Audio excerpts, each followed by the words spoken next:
السلام علیکم ورحمۃ اللہ وبرکاتہ۔ الشکور جل جلالہ، یہ بھی الغفور ہی کے وزن پر مبالغہ کا صیغہ ہے۔ الشکور کے علاوہ قرآن کریم میں اللہ تعالیٰ کے لیے شاکر کا لفظ بھی آیا ہے۔ سورہ نساء کی ایک آیت کو اگر دیکھا جائے تو اس کا مفہوم کچھ یوں بنتا ہے کہ اللہ تعالیٰ قدر کرنے والا اور سب کچھ جاننے والا ہے۔ امام غزالی رحمۃ اللہ علیہ فرماتے ہیں کہ الشکور وہ ذات ہے جو تھوڑی سی اطاعت کی بھی بڑی قدر کرتی ہے اور اجر کثیر سے نوازتا ہے۔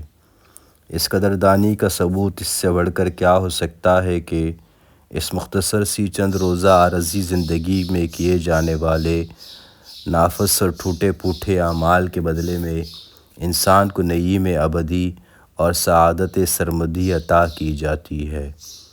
اس طرح شکور کا مفہوم ہے وہ ذات جو تھوڑے سے عمل کی بہت زیادہ قدر کرے۔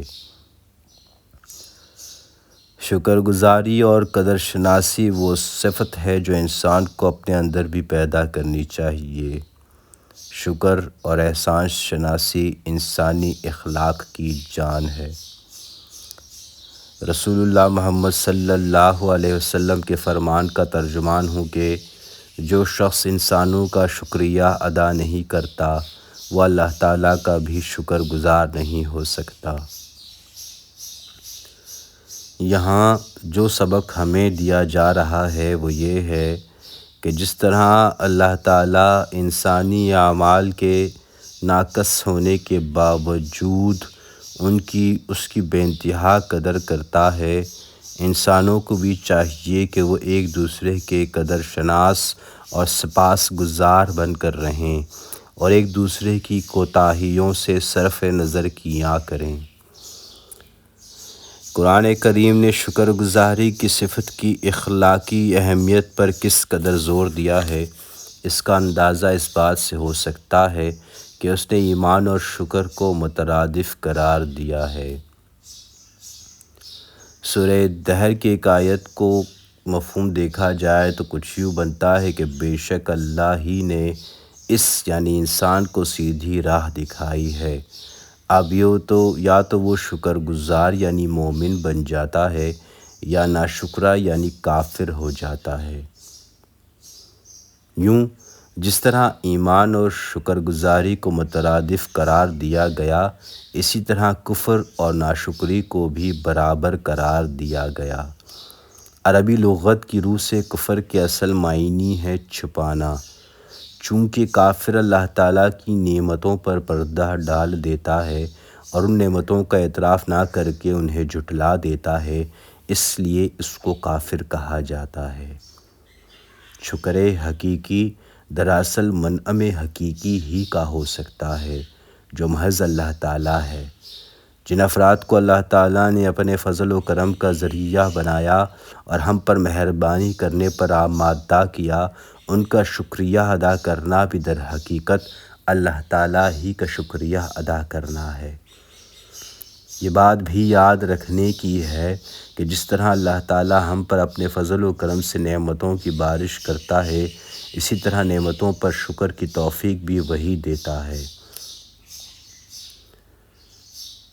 اللہ کے رسول محمد صلی اللہ علیہ وسلم نے ہمیں یہ دعا سکھلائی ہے جس کا مفہوم ہے کہ اے اللہ، میں آپ سے مکمل عافیت مانگتا ہوں اور میں آپ سے دائمی عافیت مانگتا ہوں اور میں آپ ہی سے عافیت کے حصول پر شکر گزاری کی توفیق بھی طلب کرتا ہوں۔ جب لفظ شکر کی نسبت ذات باری کی جانب کی جاتی ہے تو اس کا مطلب ہوتا ہے قدر کرنا، اور جب انسان کی جانب سے اس کا اظہار اللہ تعالیٰ کے لیے ہوتا ہے تو اس کا مفہوم حمد و ثنا اور اظہار بندگی ہوتا ہے۔ الشکور جل جلالہ وہ ہے جو تھوڑی سی طاعت کے عوض میں بہت سے درجے عطا فرماتا ہے اور چند روز کے اعمال کے بدلے آخرت میں غیر محدود نعمتیں دیتا ہے۔ اور جو نیکی کا کئی گنا عوض دے اس کی نسبت کہا کرتے ہیں کہ اس نے اس نیکی کا شکر کیا۔ بحوالہ رسائل امام غزالی صفحہ 317۔ وہ قدردان ایسا کہ جب بندہ نیکی کرتا ہے تو وہ الشکور جل جلالہ اسے اجر بھی استحقاق سے کہیں زائد دے دیتا ہے۔ سورہ شورى کی ایک آیت کا ترجمہ، یعنی جس قدر اجر اس نیکی کا حق ہے ہم اللہ تعالیٰ اجر اس سے کہیں زائدہ دے دیں گے۔ بحوالہ تفسیر ماجدی 971/2 71۔ الشکور جل جلالہ وہ قدردان ایسا ہے کہ ہر چھوٹے سے چھوٹے عمل صالح کو بھی قبول کر لیتا ہے، اور بردبار ایسا ہے کہ بڑی سی بڑی نافرمانیوں پر بھی فوراً گرفت نہیں کرتا۔ الشکور جل جلالہ قدردان ایسا کہ اعمال صالح کی قدر ان کے استحقاق سے بڑھ کر کرے۔ بحوالہ تفسیر ماجدی 878/2۔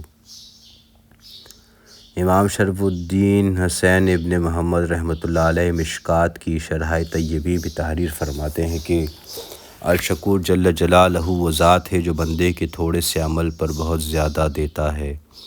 بحوالہ شرح طیبی 37/5 کتاب الدعوات۔ اسی لیے کہا جاتا ہے کہ چھوٹی سی چھوٹی نیکی کو بھی کمتر جان کرنا چھوڑا جائے، کیا خبر اس قدردان کی یہاں سے اس چھوٹی سی نیکی پر بھی مغفرت کا فیصلہ ہو جائے۔ اللہم صلی علی محمد وعلی آل محمد کما صلیت علی ابراہیم وعلی آل ابراہیم انکا حمید مجید۔